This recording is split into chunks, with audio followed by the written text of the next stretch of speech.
Praise the Lord. जीवनाकडे प्रवास हा या संदेश मालिकेचा शीर्षक किंवा विषय आहे. Journey into life. आणि सध्या आपण पौलाचे रोमकरास पत्राचा अभ्यास करत आहोत. ही एक लॉंग सिरीज आहे, बरेच महिने चालणार आहे आणि पूर्णपणे रोमकरास पत्राचे काय शिकवण आहे की ज्याच्यामध्ये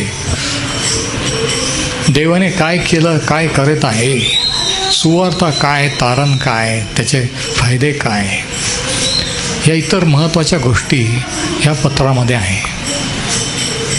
आणि आजच्या संदेशाचा शीर्षक आहे सर्व जग देवाला जबाबदार आहे. The whole world is accountable to God. सर्व जग देवाला जबाबदार आहे. आणि शास्त्रभाग आहे रोमकरास पत्र 3 आणि वचनं 9 ते 20. रोमकरास 3, 9 ते 20. आता मागील संदेशात आपण पाहिलं, मागील स्टडीमध्ये, की धार्मिक लोकांचे कोणकोणते पाप असतात देवाच्या दृष्टीने, जे त्याच्या वचनात त्याने दिलेले आहेत. आणि ज्यावेळेस आपण धार्मिक म्हणतो त्यावेळेस या ठिकाणी विशेष करून पाऊल हे यहुद्यांना उद्देशून म्हणत आहे. कारण यहुदी लोकांना त्यांच्या धर्माचा, जातीचा अभिमान होता. ते अब्रामाचे पुत्र आहेत. इस्रायलचा देव हा त्यांचा देव आहे. देवाने त्यांना निवडलेला आहे याचा त्यांना अभिमान होता आणि आजही आहे. आणि म्हणून ते इतर देशाच्या इतरांपेक्षा स्वतःला विशेष असं समजत होते की आपण निवडलेले विशेष दैवाचे आहोत. आपल्याला देव वेगळी वागणूक देईल आणि इतर देश, इतर लोक जे देवाचे निवडलेले नाहीत त्यांना वेगळ्या रीतीने, असा त्यांचा भास होता, अशी त्यांचा गैरसमज होता. आणि हे पाऊल ह्या अध्यायामध्ये क्लिअर करत आहे. आणि हे त्या धार्मिक लोकांनाच नाही, यहुद्यांनाच नाही, तर आजच्या काळामध्ये ख्रिस्ती नात्याने आपल्याला सुद्धा लागू आहे.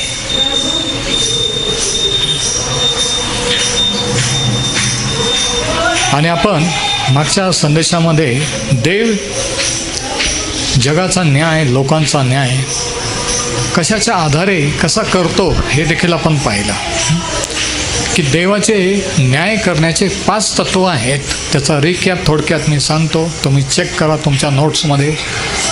आणि जे नव्हते त्यांच्यासाठी पण हे आहे की देव 5 तत्वावर आधारित जगाचा, तुमचा, आमचा न्याय करणार आहे. 5 प्रिन्सिपल्स ऑफ गॉड्स जजमेंट. आणि हे 5 तत्व रोमकरास पत्राच्या 2ऱ्या अध्यायामध्ये आहेत. जर तुम्ही हजर नसाल किंवा तुम्हाला जर समज नसेल तर तुम्ही चेक करा, लिहून घ्या. पहिलं तत्व 2ऱ्या अध्यायाच्या पहिल्या 2 वचनामध्ये आहे की God judgement is according to truth. That is the truth of God's word. देवाचा न्याय हा देवाच्या वचनानुसार तो करतो,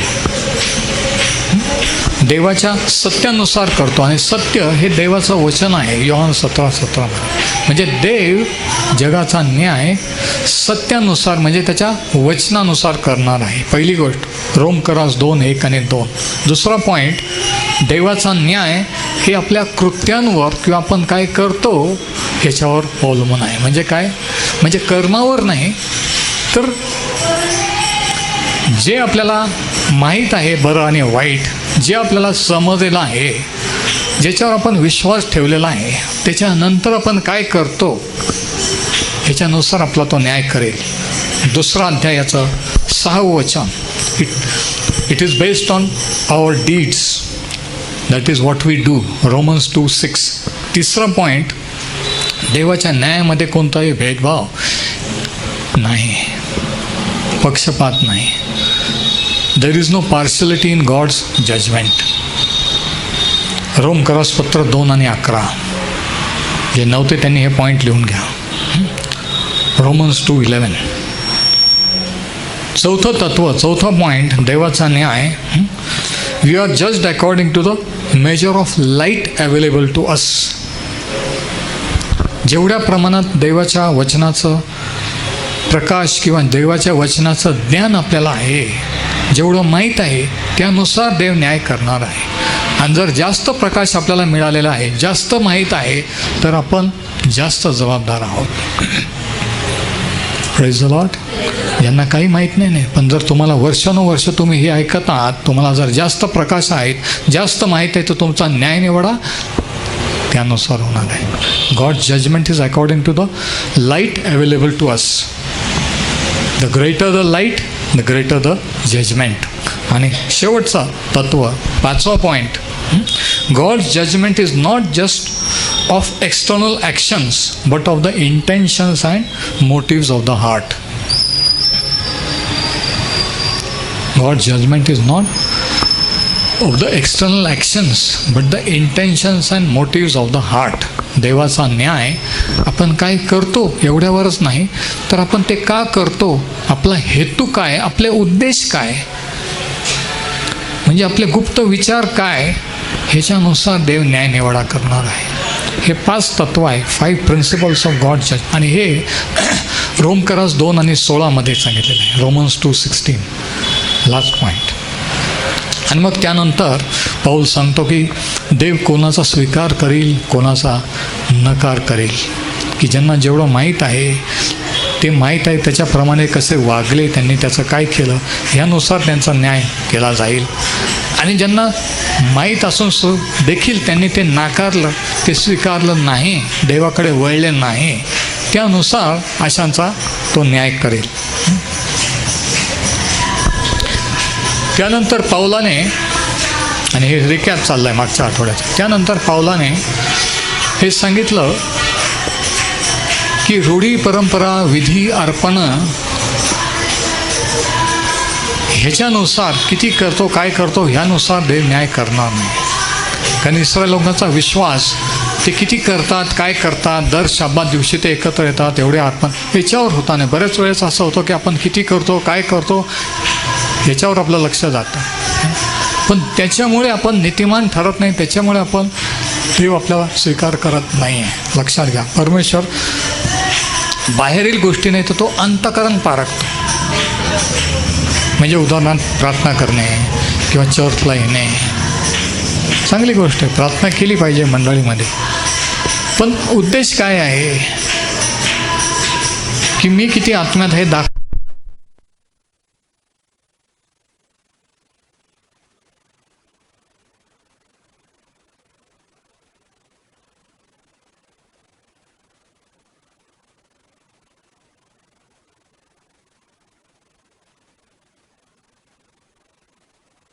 देवाबद्दल आपल्याला किती माहिती आहे, ही माहिती किंवा हे ज्ञान आपल्याला नीतिमान ठरवत नाही. त्याने आपण नीतिमान ठरत नाही. तर जेवढं देवाबद्दल आपल्याला माहिती आहे, ज्ञान आहे, उलट आपली जबाबदारी वाढते की जे माहीत आहे, जे ज्ञान प्राप्त झालेलं आहे, माहीत झाले, त्याचं आपण काय करतो, त्याच्यानुसार आज्ञापालन करतो की नाही. ते जे माहीत आहे देवाबद्दल ते दुसऱ्यांना सांगतो की नाही. म्हणजे जर जास्त माहिती आहे तर जास्त जबाबदारी पण वाढते.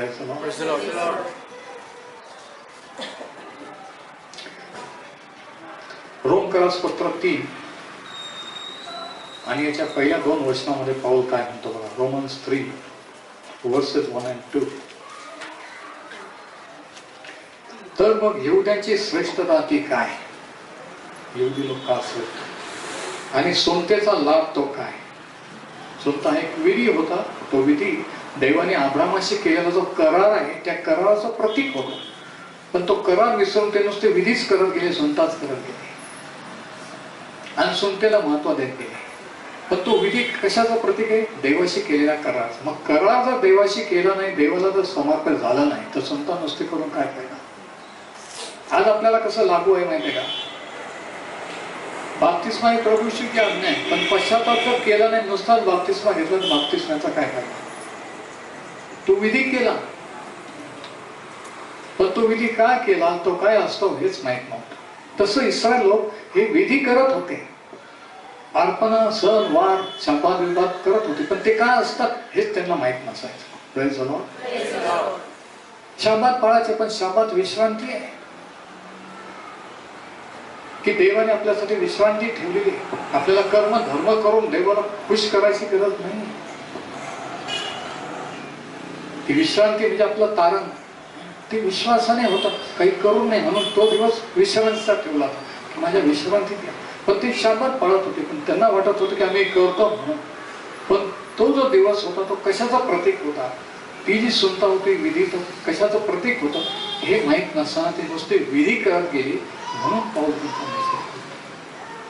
आज ख्रिस्ती या नात्याने आपल्याला काय लागलं की नुसतं विधी करून फायदा नाही आहे. परमेश्वर अंतःकरण पारखतो. तो म्हणतो सुनतेचा लाभ तो काय. वचन 2 सर्व बाजूने पुष्कळच आहे. प्रथम हे की देव वचने त्यांना सोपवलेली होती. तो म्हणतो मग काय फायदा एवढी होण्याचा, संता करण्याचा. तो म्हणतो पुष्कळ फायदे, पण पहिला फायदा हा आहे की पहिल्याने इस्रायल लोकांना देवाने त्याचं वचन दिलं होतं. दुसऱ्या कोणत्या देशाच्या लोकांना नाही, फक्त इस्रायल लोकांना शास्त्र आणि देवाचं वचन संदेश ते पाठवले होते. म्हणून तो म्हणतो की ते अधिक आशीर्वादित आहे. ख्रिस्तीय नात्याने आपल्याजवळ बायबल पवित्र शास्त्र आहे. त्यांना देव वचन दिले होते, तुम्हाला मला हे देवाचं वचन दिलेलं आहे. म्हणून आपण त्या वचनाचं काय करतो हे महत्वाचं आहे. मला सर्व माहित आहे, मला काही गरज नाही बायबल स्टडीची असं म्हणतो की आपण त्याच्यात वाढतो, हे महत्वाचं आहे. की आता एवढं वर्ष झालं तर मला काही गरज नाही. Praise the Lord. नंतर वचन 4 वचन 3 रोमकरास 3 आणि 3 तो लिहितो कित्येकांनी विश्वास ठेवला नाही तरी काय झाले.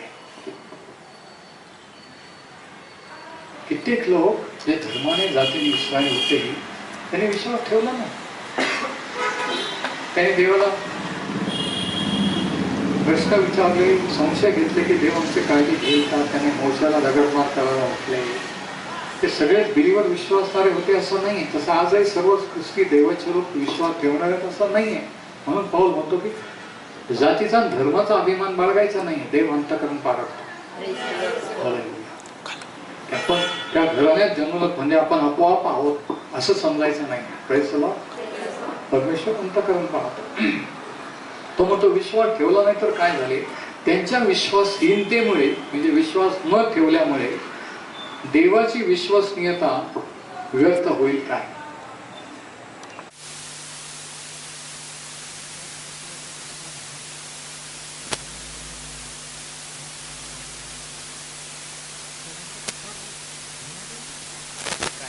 यहुदी लोक का श्रेष्ठ आहेत, का विशेष आहेत, कशामुळे विशेष आहे, आणि सुनतेचा लाभ तो काय. जो विधी देवाने दिलेला होता, ज्या विधीने देवाने अब्रामाशी आणि त्याच्या वंशजाशी म्हणजे त्याच्यातून होणाऱ्या इस्रायल राष्ट्राशी करार केलेला होता, त्या कराराचं सिम्बॉल किंवा चिन्ह किंवा प्रतीक सुनता ही होती. तो म्हणतो त्या सुनतेचा लाभ तो काय. कालांतराने लोक विसरले, तो विधीच करत राहिले, पण तो विधी कशासाठी आहे हे विसरले.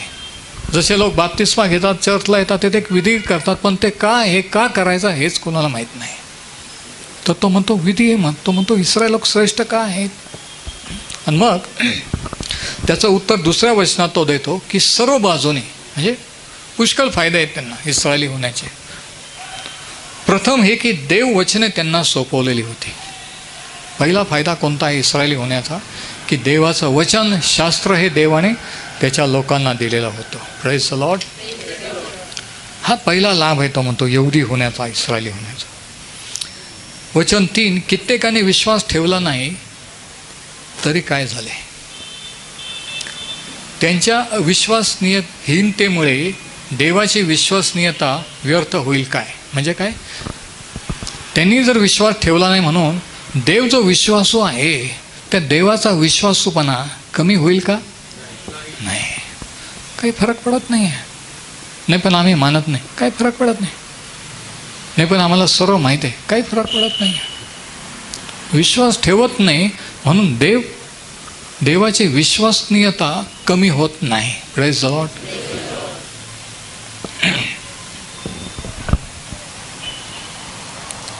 आणि मग 4थ्या वचनामध्ये तो काय सांगतो बघा, असे न हो. असं कधीही न हो, एकदम स्ट्रॉंग शब्द आहे. असं शक्यच नाही, असं होणार नाही, असं असंभव आहे. त्यापेक्षा देव खरा ठरो आणि प्रत्येक मनुष्य खोटा असा हो. पौल म्हणतो की असं होऊ शकत नाही, की देव खरा आहे, विश्वसनीय आहे, विश्वास ठेवण्याजोगा आहे, भरोसा ठेवण्याजोगा आहे, त्याचा शब्द पाळणारा आहे. आपण विश्वास ठेवणारे नाही, आपण भटकटणारे आहोत. पण जर आपण विश्वास ठेवला नाही म्हणून देवही तसाच होईल असे न हो. Praise the Lord. असं होणार नाही, होऊ शकत नाही. आमेन. मग तो म्हणतो, शास्त्रलेख म्हणतो की तू आपल्या वचनात नीतिमान ठरावे आणि तुझा न्याय होत असता तुला जय मिळावा.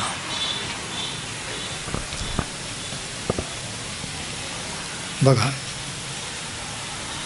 तो म्हणतो की तुझ्या शब्दाने तू न्याय ठरावे. म्हणजे देव विश्वसनीय आहे. आपल्या अविश्वासपणामुळे त्याचा विश्वासपणा कमी होत नाही. आता एक उदाहरण ह्याबद्दलचं, स्तोत्र 51 मध्ये ज्यावेळेस दाविदाने बातशिबाची ते पाप केलं, व्यभिचार केला, त्याने जी पश्चातापाची प्रार्थना केली,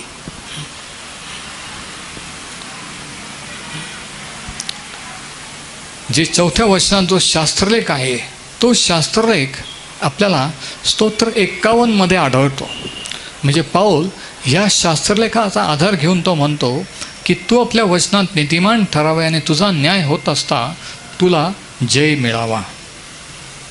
आता स्तोत्र 51 ही दाविदाने बातशिबाचे ज्यावेळेस व्यभिचार केला आणि त्यानंतर केलेली ही पश्चातापाची प्रार्थना आहे. आणि ह्या पश्चातापाच्या प्रार्थनेमध्ये तो काय म्हणतो बघा, वचन 3, स्तोत्र 51:3, कारण मी आपले अपराध जाणून आहे, माझे पाप तुझ्या पुढे नित्य आहे. तो देवाला म्हणतो की तुला माहिती आहे मी काय केलेलं आहे, तुझ्यापुढून झाकलेलं नाही आहे. मी एका सेनापतीची बायको ठेवून घेतली, तिच्याशी व्यभिचार केला. एवढंच नाही तर तिच्या नवऱ्याला लढाईत मारून टाकलं, मी मर्डर केला, खून केला. माझे पाप तुझ्यासमोर नित्य आहे, तुला माहीत आहे काय.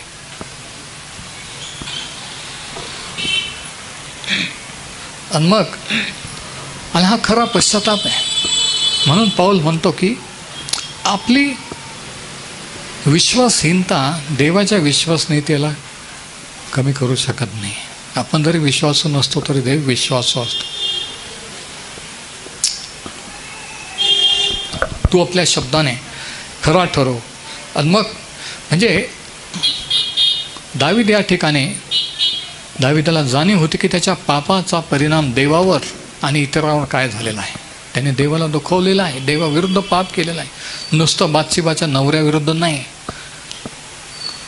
त्याच्या पापामुळे इतरांवर परिणाम झालेला, त्याच्या पापाचा परिणाम देवावर झालेला आहे. आणि हा खरा पश्चाताप. जेव्हा तुम्हाला मला ही जाणीव होती की आपल्या पापाचा परिणाम देवावर झालेला आहे आणि इतरांवर झालेला आहे. कोणतंही पाप असं नाही की ज्याचा परिणाम इतरांवर होत नाही.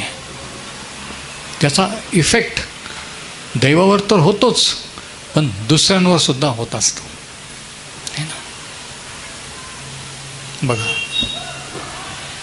पण दावीद खरा पश्चाताप करत आहे. खरा पश्चाताप म्हणजे काय, की कबूल करणे की आपण देवाविरुद्ध पाप केलेला आहे. ते पाप कबूल करणे हा खरा पश्चाताप आहे. ते पत्करणे की हां मी हे केलेलं आहे, माझं हे चुकलं, असं देवाजवळ म्हणणे. आणि त्याला ट्रू रिपेंटन्स, खरा पश्चाताप म्हणतात. आणि दावीद या ठिकाणी ते करत आहे. म्हणजे पाप देवाच्या दृष्टीने आणि इतरांच्या दृष्टीने किती भयंकर आहे, पापाचा परिणाम देवावर इतरावर किती भयंकर होऊ शकतो. पाप माणसाला काय करायला लावू शकतं, माणूस कोणत्या स्तराला जाऊ शकतो, याचं प्रगटीकरण, पापाचं प्रगटीकरण दावीद राजाला झालेलं होतं.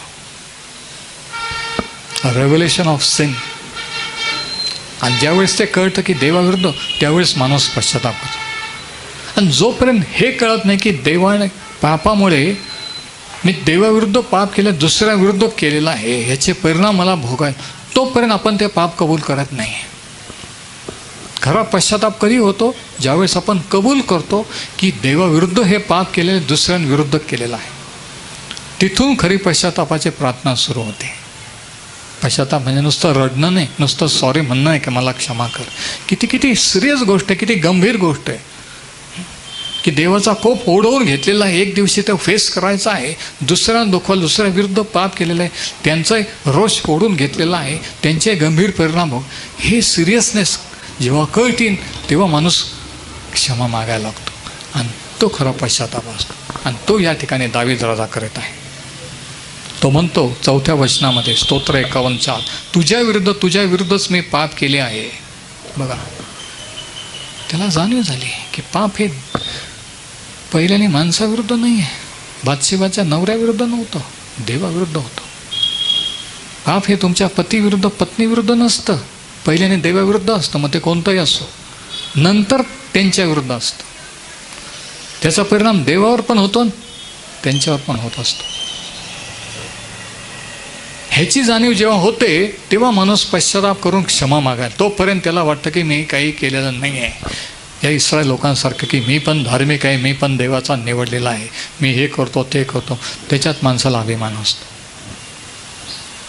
हा पॉईंट पाऊल या ठिकाणी सांगत आहे की दावीदाला ही जाणीव झाली आणि तो म्हणतो की तुझ्या विरुद्धच दोनदा तो म्हणतो मी पाप केले आहे, तुझ्या दृष्टीने जे वाईट ते मी केलेले आहे. खरा पश्चाताप. मी दुसऱ्यांच्या विरुद्ध नाही, स्वतः तुझ्या विरुद्ध केलेला आहे, मी कबूल करतो. ही साधी किरकोळ गोष्ट नाही. मी तुझ्या विरुद्ध पाप केले, मी तुला दुखवलेलं आहे, तुझी बाउंड्री लाईन ओलांडलेली आहे. ही जाणीव होणं, इथून खरा पश्चाताप सुरू होत असतो. आणि मग तो काय म्हणतो? म्हणून तू बोलशील तेव्हा न्यायी ठरशील व निवाडा करशील तेव्हा निर्दोष ठरशील. आणि हेच पाऊल रोमकरास पत्रात सांगतात, नाही का? तो म्हणतो, त्याला हे म्हणायचं आहे की म्हणून तू जे काही करतोस ते योग्यच करतोस, तू कधी चुकीचं करत नाही. तो देवाला म्हणतो, जे काही तू माझ्या जीवनात जसा तो व्यवहार करतोस ते योग्य आहे, कारण तुला सर्व माहीत आहे.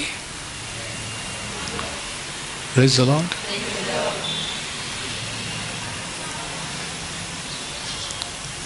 देवाने असं का केलं? तसं नव्हतं व्हायला पाहिजे. देव चुकीचं काही करत नाही हे माणूस कधी म्हणू शकतो? जेव्हा त्याला त्याचा पाप, देवाविरुद्ध आपण पाप केलेला आहे, देवाची आज्ञा मोडलेली आहे, देवाला आणि इतरांविरुद्ध पाप करून त्यांनाही दुखवलेलं आहे, ह्याची जाणीव होते, तेव्हा माणूस म्हणतो की तू जे करतोस ते योग्यच आहे, तू चुकीचं करत नाहीस. तेव्हा माणूस देवाला दोष देत नाही.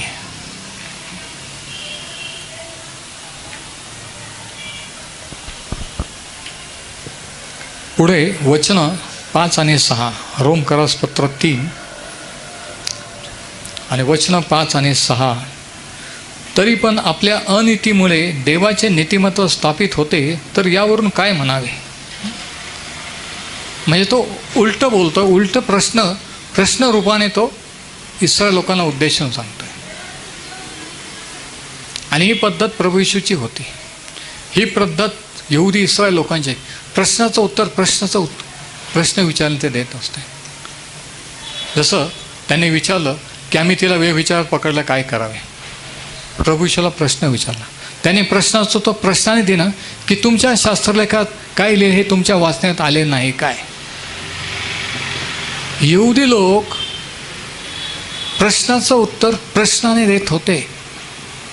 त्यांची सायकॉलॉजी, त्यांचं डोकं तसं चालत होतं की प्रश्नाचा प्रश्न, जसं काही लोकांना आपण प्रश्न उचलला की ते उलट आडव्यात प्रश्नाने उत्तर देतात, ते सरळ बोलत नाही. आलं लक्षात? काही लोक आपल्याला भेटलेले आहेत, तुम्हाला भेटलेत, मला भेटले, की ते सरळ टू द पॉईंट नाही ते. तर पाऊल म्हणतो, पाऊल त्या रीतीने प्रश्न विचारून त्यांना त्यांचा दोष, त्यांची चूक त्यांना दाखवून देत आहे. आता कळलं? तो म्हणतो वचन 5 मध्ये की तरी पण आपल्या अनीतीमुळे किंवा पापामुळे देवाचे नीतिमत्व स्थापित होते, यावरून काय म्हणावे? की आपण पापात राहिल्यामुळे देव आपला नीतिमान ठरतो, यावरून काय म्हणावे? म्हणजे असं होय का? नाही, याचं उत्तर नाही आहे. पण तो म्हणतो तुम्हाला तसं वाटतं की तुम्ही देवाचे असल्यामुळे तुम्ही काही करता, तुम्हाला वाटतं की देव तुमचा न्याय करणार नाही, याला काय म्हणावे? म्हणजे त्यांनी ओळखावं की अरे हे चुकीचं आहे, आपण जे विचार करतो, आपण खोट्या धार्मिकतेवर अवलंबून आहोत, आपल्या घराण्याशाहीवर अवलंबून आहोत की आपण ह्या घराण्यात जन्मलो, आपण एवढं हे करतो म्हणजे देव न्याय करणार नाही, याची त्यांना जाणीव व्हावी. आणि आज तुम्हाला मला जाणीव व्हावी. ह्या प्रश्नाने तो प्रश्नाचे उत्तर दे. देव जो शासन करता तो अनीतिमान आहे असे म्हणावे काय? प्रश्न उत्तरतो. पापी लोकांना जर देव नीतिमान ठरवतो, मग तो पापाची डोळे झाक करतो का? पापाला उत्तेजन देतो का देव पापाची क्षमा करून? असा प्रश्न तो त्यांना विचारतोय. म्हणजे पाप किती सिरियस आहे, किती भयंकर आहे, याची त्यांना जाणीव व्हावी, हा पॉईंट आहे. आजकाल हे फारसं आपल्याला ऐकायला मिळत नाही. आजकाल सुवार्ता काय सांगितली की फक्त प्रभूश्वर विश्वास ठेवा, तुम्ही बरे व्हाल, मुक्त व्हाल, समोर पश्चाताप करू नका, तुम्ही पापी आहात, तुम्हाला क्षमेची गरज आहे, तुमच्या चुका कबूल करा, असं कोणी सांगत नाही. सांगतं का? नाही. पण खरा पश्चाताप खरा विश्वास उत्पन्न करतो. खरा पश्चाताप जोपर्यंत नाही तोपर्यंत खरा विश्वास येऊ शकत नाही. पुष्कळ लोक विश्वासासाठी का झगडत आहेत? माझा विश्वास वाढवा म्हणून प्रार्थना करा, माझा विश्वास वाढवा. का बरं विश्वास नाही आहे?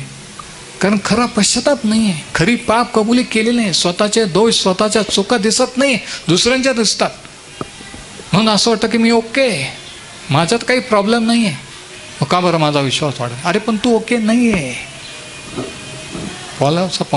पावलाचा हा आहे की पाप किती भयंकर आहे आणि तरी देव क्षमा करायला तयार आहे जेव्हा आपण कबूल करतो, हे त्यांना समजावं, हा उद्देश आहे. वचन 6 वचन 5 मध्ये तो म्हणतो की देव जो शासन करता जो अनीतिमान आहे असे म्हणावे काय? याचं उत्तर नाही. मी मानवी व्यवहाराप्रमाणे बोलतो. तो म्हणतो आता ही व्यावहारिक भाषा आहे ना. व्यावहारिक भाषा म्हणजे काय? देवाने हे दिलं तर मी ते देईल, देवाने हे केलं तर मी ते करेल, ही व्यवहार, बार्गेन है ना. म्हणजे इथं काय? इथं मतलब स्वार्थ आहे. इथं देवाकडे वळणं, पश्चाताप, पाप कबुली नाही आहे. इथं काहीतरी पाहिजे म्हणून हा व्यवहार चालू आहे देवाशी. तो म्हणतो वचन 6 असे न हो. तो म्हणतो हे चुकीचं आहे, रॉंग आहे. असं न हो. असे झाले तर देव जगाचा न्याय कसा करेल? देव जगाचा न्याय कसा करेल? देव जर पापाकडे डोळे झाक करायला लागला, क्षमा करतो म्हणून आपण कबूल करायचंच नाही, आपण अजून पाप करत राहायचं, तो म्हणतो हे असं कसं? तो पण यहुदी आहे, ते पण यहुदी आहे. तो म्हणतो जरी आहे पण ही जी आपली विचारसरणी, हा जो विश्वास, हा मुळात रॉंग आहे. ह्याची त्यांना जाणीव करून येतो की हे असे विचार करणं, असा विश्वास हा चुकीचा विश्वास आहे. असे न हो. असे झाले तर देव जगाचा न्याय कसा करेल? आता बघा, त्याचा पॉईंट असा आहे की तो जे देवाचे निवडलेले लोक इस्रायल यांना, ते पापी आहेत, त्यांना तारणाची गरज आहे, त्यांना सुवार्तेची गरज आहे हे सांगत आहे. आणि सगळ्यात अवघड गोष्ट कोणती असते माहिती आहे का? धार्मिक लोकांना, चर्चला जाणाऱ्या लोकांना, दुसऱ्यासारखे नसणाऱ्या लोकांना सांगणं की तुम्ही पापी आहात आणि तुम्हाला सुवार्तेची पश्चातापाची गरज आहे. त्याच्यामुळं ह्या धार्मिक इस्रायल लोकांनी संदिष्टे मारून टाकले. त्याच्यामुळं ह्या इस्रायल लोकांनी देवाचा पुत्र प्रभूशीला वधस्तंभावर दिलं. त्याच्यामुळे आज धार्मिक लोक, स्वतःला धार्मिक समजणारे, देवाच्या लोकांचा छळ करतात. की यांना काय वाटतं, हे आमच्यापेक्षा विशेष आहे का? मग आम्ही नाही का ख्रिश्चन? आम्हाला नाही का शास्त्र माहीत?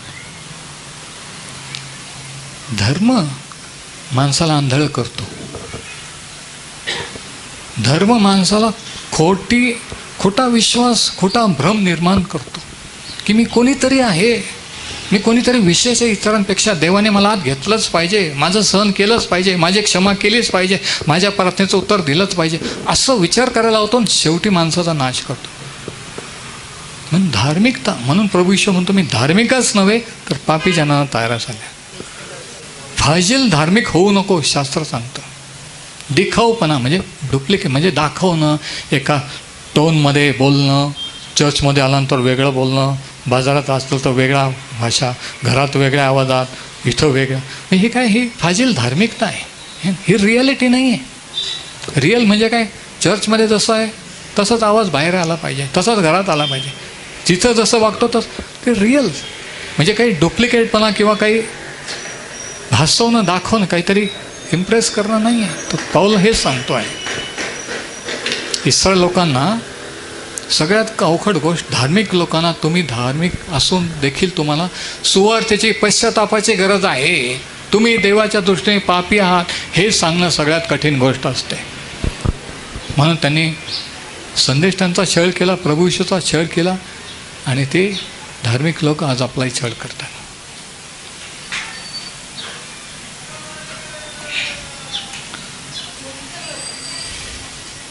आणि मग पाऊल पुढं जर आपण वाचलं 3रा अध्याय, तर जुन्या करारातले काही रेफरन्सेस देऊन तो हे सिद्ध करतो की धार्मिक असो, म्हणजे यहुदी असो की विधर्मी असो की कोणी असो, सर्वजण देवापुढे दोषी आहेत. सर्वांना पश्चातापाची गरज आहे आणि सर्वांना सुवार्थेची गरज आहे. पहिल्या अध्यायात तो सांगतो की सुवार्ता काय आनंदाची बातमी आहे. नंतर पहिल्या अध्यायाच्या 18 ते 32 तो सांगतो की विधर्मी कसे देवापासून दूर गेले, भ्रष्ट झालेले आहेत, देवाला सोडून देवाने निर्माण केल्या सृष्टीची, पशुपक्ष्यांची भक्ती करू लागलेली आहेत.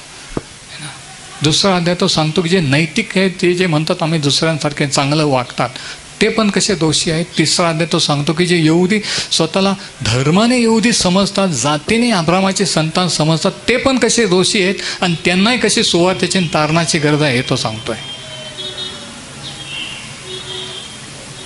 म्हणजे काय, म्हणजे हे 3रा अध्याय 20 वचन की यहुद्यांना आणि विदेशांना दोघांनाही तारणाची गरज आहे. आता जो माणूस अंधकारात पापात जीवन जगतो, जी बाई भ्रष्ट जीवन जगते पापामध्ये,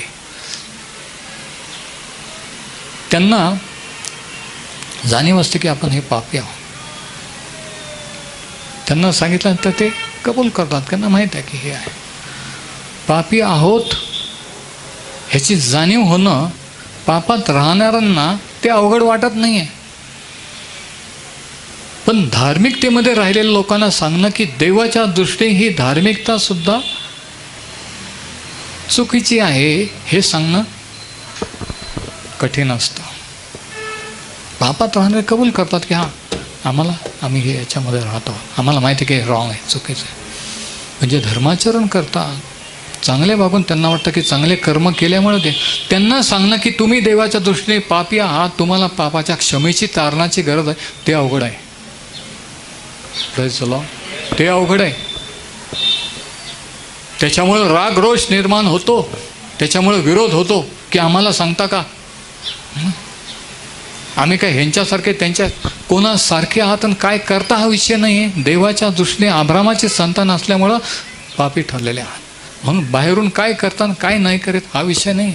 बाहेरून कोणत्या घराण्यात जन्मले कोणत्या घराण्यात नाही हा पण विषय नाही आहे. Praise the Lord. सर्वांनी पाप केलं, देवाच्या गौरवात अंतरलेले आहे. म्हणून पाऊल म्हणतो हा पॉईंट, आणि तो दावीद राजाचं उदाहरण देतो, जो म्हणतो खरा पश्चाताप केला तर तुझ्या विरुद्ध मी पाप केलेला आहे. तो म्हणतो तो खरा पश्चाताप, जरी धार्मिक यहुदी आहे तरी तुम्ही म्हणायला पाहिजे की मी तुझ्या विरुद्ध पाप केलेला आहे, मी पापी आहे. तेव्हा तो म्हणतो तुमची क्षमा आहे. कारण यहुदी लोक विधर्म्यांना कुत्रे समजत होते.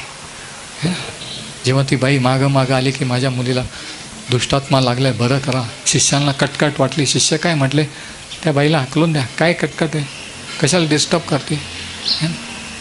प्रभू येशूने सांगितलं तिचा विश्वास टेस्ट करण्यासाठी मुलांची भाकर काढून कुत्र्यांना टाकणे योग्य आहे काय.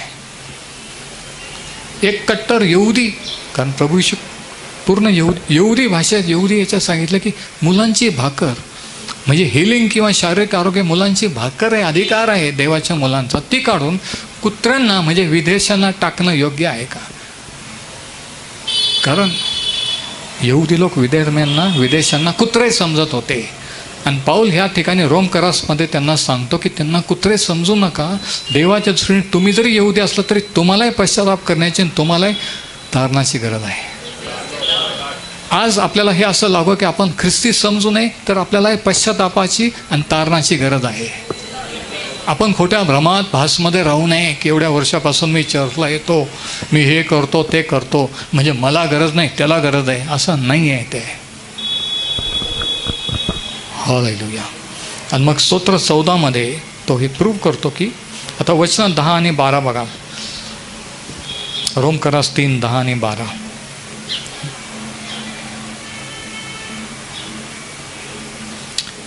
9 पासून आपण वाचू. तर मग कसे आपण श्रेष्ठ आहो काय? तो म्हणता एवढं सांगितल्यानंतर तरी तुम्हाला वाटतं का की नाही आपण विधर्मांपेक्षा विशेष आहोत, आपल्याला पापाचे कबूल करायची गरज नाही आहे, आपल्याला तारणाचे सुवार्थेची गरज. तो म्हणतो अजूनही आपण श्रेष्ठ आहोत का? तो प्रश्न विचारतो. बघा, प्रश्न विचारून त्यांना त्यांची चूक दाखवून देत आहे. तो सरळ सरळ सांगत नाही, तो प्रश्न विचारून विचार करायला लावतो की खरंच हे बरोबर आहे का. Praise the Lord. आता किती जणांना कळलं मी काय बोलतो ते? ह्याच्यावरून जात आहे.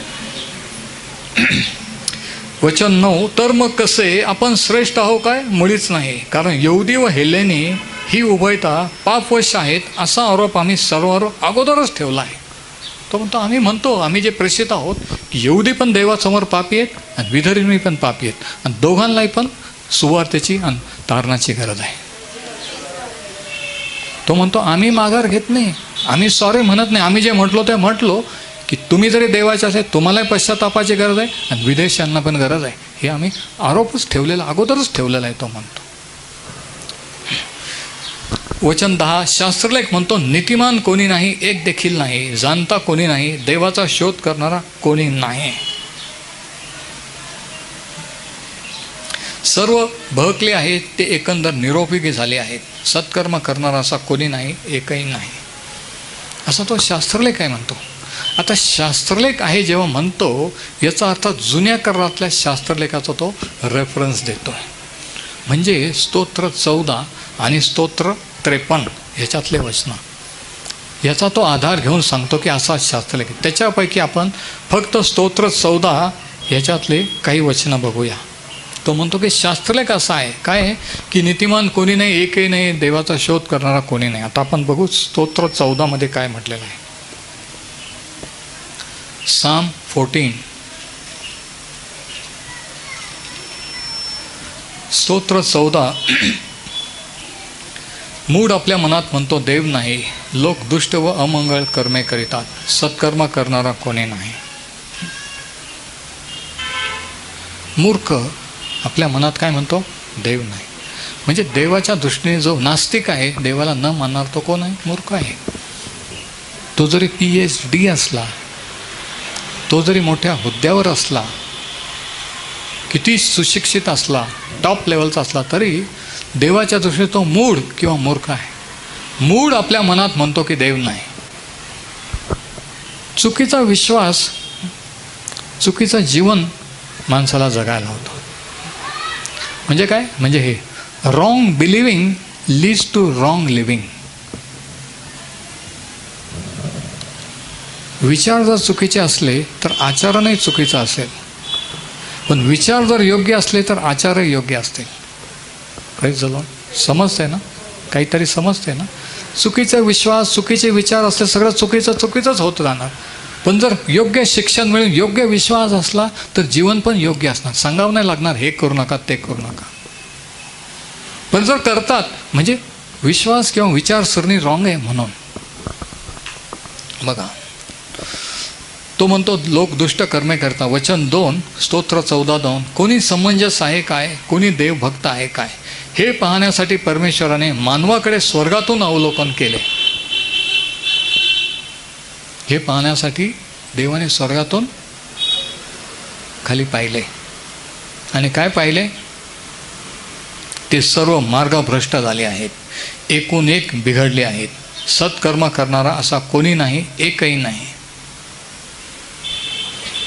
आणि हाच शास्त्राला घेऊन रोमकरास पत्राच्या 3ऱ्या अध्यायामध्ये यहुदी लोकांना तो सांगतो की हे बघा, तुम्हाला तुमचा जातीचा धर्माचा अभिमान आहे ना, तुम्ही एवढे शाबात आणि एवढे रूढी परंपरा विधी करताना, तो म्हणतो तुमच्याच शास्त्रलेखात लिहिलेलं आहे की नीतिमान कोणी नाही, देवाचा शोध करणारा कोणी नाही. मग तुम्ही काय समजावं की आम्ही यहुदी विशेष आहोत, इस्रायली अब्रामाचे संतान म्हणून आम्हाला पश्चातापाची गरज नाही, सुवार्तेची गरज नाही, असं काय समजावं? हा त्याचा पॉईंट आहे. बरोबर समजतं? तुम्ही जे ख्रिस्ती, तुम्ही असं काय समजावं की आम्हाला पश्चातापाची सुवार्तेची गरज नाही, आम्ही ख्रिश्चन आहोत, आम्ही चर्चला जातो, आम्ही हे करतो, आम्ही ते करतो, ते असं काय समजावं? तो म्हणतो जर यहुद्यांना गरज आहे तर आपल्यालाही गरज आहे. देवाचे निवडलेले अब्रामाचे संतान असून जर त्यांना पश्चातापाची गरज आहे, तर तुम्हाला मला ख्रिस्तीय नात्याने किती आहे की नाही? तरी आपण खुशाल जाऊन प्रभुभोजन घेतो. आपण चुकीच्या गोष्टी करतो, एकमेकाविरुद्ध मनात धरतो, नवरा बायको एकमेकाशी मतभेद भांडण तंटा करतो, आणि तरी आपण होली कम्युनियन घेतो, आपण डेअरिंग करतो. म्हणजे काय करतो? त्या इस्रायलसारखं आपण म्हणतो की नाही, त्याला काय होतं, मी पण यहुदी आहे, मी देवाचा निवडलेला आहे, मी काहीही करू शकतो. हा तो प्रकार आहे. हा पॉईंट पाऊल यहुद्यांना दाखवून देते. त्यांनी सांगितलं की विधर्मी पण दोषी आहे, पण आता तो सांगतो की तुम्ही जे यहुदी समजा तुम्ही पण दोषी आहे, तुम्हालाही तारणाची आणि सुवार्तेची गरज आहे. Praise the Lord. तर नीतिमान कोणी नाही, सर्वच बहकलेले आहे. पण देवाकडे वळण्याची किंवा विश्वास ठेवण्याची, पश्चाताप करण्याची इच्छा निर्माण होणं, ही इच्छासुद्धा देवाकडून असते. ही इच्छा निर्माण होणं हे पवित्र आत्म्याचं पहिलं कार्य असतं माणसाच्या जीवनात, की जेव्हा त्याला वाटायला लागतं की नाही नाही, मी जे करतो ते हे नाही, देवाकडे वळलं पाहिजे, इच्छा ओढ लागायला लागते. ही पहिली स्टेप की देव त्याला असं ओढायला लागलेलं आहे. म्हणून शास्त्र सांगतं की इच्छा करणे आणि ती पूर्णतास नेणे हे देवाच्या हातची आहे. मी देवाकडे आलो, मी विश्वास ठेवला, माझा ताण, ठीक आहे, विश्वास ठेवला, देवाकडे आलो, पण इच्छा कोणी निर्माण केली? देवाने. तुम्ही देवाकडे आले, विश्वास ठेवला, पण तो विश्वास, ती इच्छा तुमच्यामध्ये कोणी निर्माण केली? समजा नसते केली तर तुम्ही इथं असते का? नाही. आपण कुठं असतो, कसं असतो, कसं जीवन जगत असतो माहीत नाही. मी कुठं असतो, कसं असतो मला माहीत नाही. तर इच्छा करणं पण देवाकडून आहे, हे तारण हे देवाकडून आहे. मग आणि मग त्याचं वर्णन तो करतो, पापी मनुष्याचं, मानव जातीचं वर्णन तो 13 ते 18 मध्ये करतो की त्यांचा घसा केवळ उघडे थडगे आहे. रोमकरास 3. त्यांनी आपल्या जिव्हांनी कपट केलेले आहे, त्यांच्या ओठांच्या आत जोगीश सापाच्या विष आहे. कोणत्या गोष्टीवर इथं भर दिलेला आहे? तोंडावर, मुखावर, जीभ, ओठ, मुख है ना. त्यांचे तोंड शापाने व कडूपणाने भरलेले आहे. त्याच तोंडाने प्रार्थना करत, त्याच तोंडाने घरी जाऊन, मी नाही सांगणार, तुम्हाला माहिती आहे काय. तर तो म्हणतो की खरा पश्चाताप, खरं तारण झाले नसताना असा प्रकार होतो. त्यांचे पाय रक्तपात करावयास उतावळे आहेत, त्यांच्या मार्गात विध्वंस व विपत्ती आहेत, शांतीचा मार्ग त्याने समजून घेतला नाही, त्यांच्या डोळ्यापुढे देवाचं भय नाही. हे वर्णन तो करतो तारण न झालेल्या पापात असलेल्या व्यक्तीचं, की याचं तोंड कसं असतं?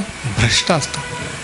शिव्या, शाप कॉमन, त्याच्यात काही चुकीचं आपण करतो काहीच वाटत नाही, नॉर्मल वाटतं, ती लाईफस्टाईल होते. शिव्या शाप देणे, खोटं बोलणे, लबड आहे, म्हणजे इथं तोंडावर भरलं. आणि प्रभू येशू म्हणतो की अंतःकरण जे ते मुखावाटे बाहेर येते. अंतःकरण जर रक्ताने प्रभू येशूच्या शुद्ध झालेले तर तोंडातून नीटच शब्द बाहेर येतील. पण अंतःकरण जर त्याच्या रक्ताने शुद्ध झालं नसेल तर मुखाने शिवाय शापच देणार, चांगलं थोडंच बोलणार, दुसऱ्यांची निंदाच करणार, नावच ठेवणार. अंतःकरण जर शुद्ध झाले तर प्रार्थना करणार, पण अंतःकरण जर रक्ताने शुद्ध झाले तर प्रार्थना करूच नाही शकणार. म्हणणार नाही मी नाही करत प्रार्थना, मी नाही करू शकत. का? पश्चातापाची गरज आहे. पाप कबुली केलेली नाही, पापाची क्षमा झाल्याची खात्री नाही, की जेव्हा खात्री होईल तेव्हा आनंदाने त्याचे उपकार मानाल, आनंदाने साक्ष द्याल, आनंदाने प्रार्थना कराल. म्हणून तो म्हणतो की तुम्ही येऊदी असं समजू नका, तुम्ही स्पेशल आहात, तुम्हालाही तारणाची आणि पश्चातापाची गरज आहे. जशी विधर्म्यांना जे मूर्तीपूजा करतात, देवाला मानत नाही, हे तो त्याचा पॉईंट हा आहे की धार्मिक लोकांनी असं समजू नये की धर्माकर्मामुळे आम्हाला पश्चातापाची किंवा तारणाची गरज नाही आहे, सुवार्थ्याची गरज नाही. धर्म माणसाला आंधळ करतो. स्वतःचं चुका, स्वतःचे पाप दिसत नाही, दुसऱ्यांच्या दिसतात. है ना? धर्माचा माणूस अभिमान बाळगतो. धर्म डेंजरस आहे. इतिहासात पहिला खून धर्माच्या नावाने झाला. देवाने त्याचा अर्पण मान्य केलं. माझं काय, इस्टेट प्रॉपर्टीवरून झाला नाही पहिला खून, धर्मामुळे झाला. काईनाने हबेलाचा खून का केला? इस्टेट प्रॉपर्टीवरून केला नाही, धर्माच्या कारणावरून. देवाने त्याचं अर्पण मान्य केलं, माझं नाही केलं. तो त्याच्यावर रागावला. धर्म डेंजरस आहे. म्हणून प्रभू येशू म्हणतो मी धार्मिकच नाही, पापी जनांना तारा. जे पाप कबूल करतात, जे म्हणतात की प्रभू मी पापी आहे, माझ्यावर दया कर, त्यांना तो नीतिमान ठरवतो. पण जे म्हणतात की मी धार्मिक आहे, मी ह्याच्यासारखा नाही, मी हे करतो ते करतो, ते तसेच घरी जातात. तसे ते दोघंजण. याने एकाने पश्चाताप केला, नीतिमान ठरवून घरी गेला, आणि दुसरा जो म्हटला की मी ह्याच्यासारखा नाही त्याच्यासारखा नाही, तो जसा चर्चला आला तसाच घरी गेला. माझे लोक जसे आले तसेच घरी जातात. पावलाला हे म्हणायचं. तर हे सर्व रेफरन्स तो जुन्या काळातून देऊन सिद्ध करतो की देवाच्या दृष्टीने सर्व. आणि याचा कन्क्लुजन, याचा सारांश 20व्या वचनात तो देतो. कन्क्लुजन त्याला काय म्हणायचं आहे थोडक्यात 20व्या वचनात आहे. रोमकरास 3 आणि 20. त्याच्या समोर म्हणजे देवासमोर कोणी मनुष्य नियमशास्त्रातील कर्माने नीतिमान ठरणार नाही. म्हणजे काय? नियमशास्त्र त्या 10 आज्ञा विधीन पाळून कोणी नीतिमान ठरणार नाही. Praise the Lord. कारण नियमशास्त्राच्या द्वारे पापाचा बोध होतो. पाप काय आहे हे नियमशास्त्रामुळे कळते. खून करू नको, अरे खून करणं पाप. व्यभिचार करणं, अरे व्यभिचार करणं म्हणजे पाप आहे, देवाने सांगितलं. म्हणजे नियमशास्त्र देवाच्या दृष्टीने पाप काय आहे हे आपल्याला सांगते. नियमशास्त्र आपल्याला नीतिमान ठरवत नाही. नियमशास्त्र आपल्याला देवाशी आपलं नातं जोडत नाही. नियमशास्त्र काय करते? आरसासारखं आपल्याला दाखवते की हे बघ तुझं तोंड, हे बघ तू किती पापी आहे, तुला वाटतं ना की मी कोणासारखं, हे बघ आतून तू असा आहे. ह्याच्यासाठी तो म्हणतो नियमशास्त्र आहे, नीतिमान ठरवण्यासाठी नाही आहे. Praise the Lord. म्हणून तो म्हणतो पोकळ अभिमान बाळगू नका, खोटं खोटं खुश होऊ नका की आम्ही पण देवाचे. तो म्हणतो नाही, रॉंग आहे. खोट्या भ्रमात राहू नका. वचन 20. कारण नियमशास्त्राच्या द्वारे पापाचा बोध होतो. नियमशास्त्र, नियम मग ते कोणत्याही चर्चचे असो, धर्माचे असो, शास्त्राचे असो, हे माणसाला देवाशी संबंध जोडत नाही. हे माणसाचं तारण करत नाही आहे. ते माणसाला आपण किती पापी आहोत हे दाखवण्यासाठी आहेत. आणि पापी आहोत हे कळल्यानंतर मग माणूस देवाचा धावा करतो की प्रभू मी पापी आहे, माझी क्षमा कर. मग त्याला सुवार्थेची गरज भासते. मग त्या आनंदाच्या बातमीचं महत्त्व कळतं की मी एवढं पापी असून, एवढं हे असून सुद्धा देवाने माझ्यासाठी एवढं केलं. मग त्याचं महत्त्व कळतं आणि मग तो प्रभूश्वर विश्वास ठेवून त्याला स्वीकारतो. Praise the Lord. सुवार्थेने काही लोक का खुश होत नाही, का त्यांना भारी का वाटत नाही, महत्त्व का वाटत नाही? कारण आपण किती पापी आहोत आणि देवाशी किती भयंकर कंडिशनमध्ये आहोत याची जाणीव झालेली नसते. की जे काही चाललेलं आहे जीवनात, जे काही प्रॉब्लेम, जी काही परिस्थिती, हे त्या पापामुळे आहे हे समजत नसतं. फक्त प्रार्थना करा, आम्हाला याच्यातून काढा, बाहेर काढा, मुक्त करा, हेच कळत असतं. पण जेव्हा हेच समजतं, याचं प्रकटीकरण येतं की पाप देवाच्या विरुद्ध आहे, एकमेकांच्या विरुद्ध आहे, त्याची क्षमा झाली पाहिजे. प्रभू माझी क्षमा कर.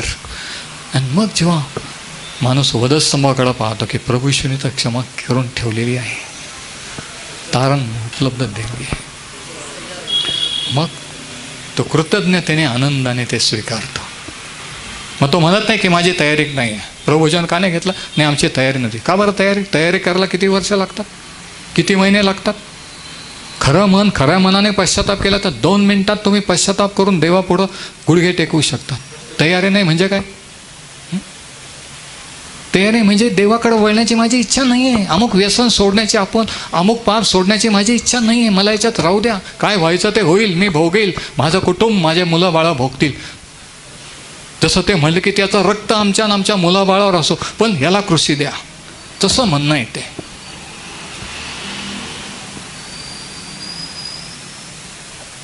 पाप किती भयंकर आहे तो दाखवतो.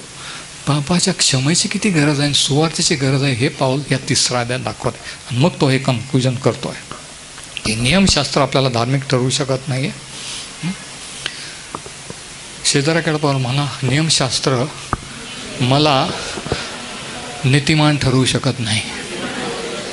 नियमशास्त्र तुम्हाला नीतिमान ठरवू शकत नाही. म्हणून नियम पाळण्याचं सोडून द्या. मी हे करील, ते करील, एवढा वेळ शास्त्र वाचल, एवढे पैसे देवाला देईल, ह्यांच्यासारखा नाही, हे सोडून द्या. तो म्हणतो की देवाच्या दृष्टीने सर्वांनी पाप केलेलं आहे.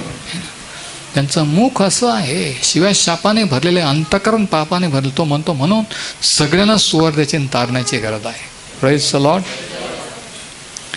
आणि म्हणून नीतिमान ठरणं हे प्रभूश्वर विश्वासाने आहे. माणूस कर्मधर्माने देवापुढे नीतिमान ठरत नाही, तर प्रभूश्वर विश्वासाने नीतिमान ठरतो. Praise the Lord. काही करून आपण देवाला खुश करू शकत नाही, कारण आपण पापी आहोत. प्रभूश्वरने आपल्या वतीने केलेलं आहे, त्याच्यामुळे आपण नीतिमान ठरू शकतो. त्याच्यामुळे आपली क्षमा आहे, त्याच्यामुळे आपलं तारण आहे. परमेश्वर हे वचन आशीर्वादित करो.